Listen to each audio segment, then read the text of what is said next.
there, welcome to this Mark's reviews and tutorials video. Does your smoke alarm battery need replacing? You'll know if it does because the silly thing will be chirping like this one is, just beep, beep, beeping away, letting you know that it needs to be changed. Like that. Change and something you can do yourself. You will need yourself a 9-volt battery. That's the square batteries. And I'll show you how to get them down. This one, often there'll be instructions written on them. Do you twist it, you turn it? Sometimes you'll twist them and they'll come down on a cam. This one here, you press the button and slide. So you press that in there and then slide it forward and it comes down. Often you can do the battery change down here where it's comfortable. Okay, so you can see how straightforward this is. Once you've got it off, you will need either to stand on a chair or a ladder, get something safe to get up there to the roof to get it. Pull on the tab, battery comes out, get your new battery. These 9 volts, the only ones that are square in this shape are 9 volts. So if you've got a square one at any supermarket, it doesn't matter what country you're in the world, you can get hold of a 9-volt battery.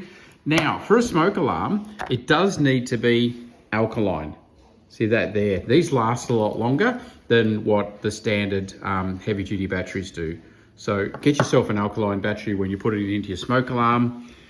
And you'll see this little arm here. That's so that if there's no battery in here, it won't mount back up without a battery. So you get your little ribbon back in place. You've got a positive and a negative on here. See, this is your positive terminal. So that'll be marked.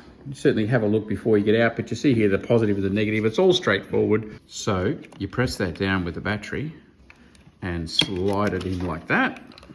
And there you go. That is now ready to be slid back up into the roof or screwed back up or however it came down. We'll say is if it is chirping, don't muck around. Don't put it off until it stops chirping. Like eventually it will stop. The battery will go totally dead flat. But this thing's there for a reason and it's there to save your life. So don't muck around with that. Get another battery, switch it out and keep yourself safe. Okay, so then when you put it back up in the roof, hit your test button and make sure she's working. But then you're right to go.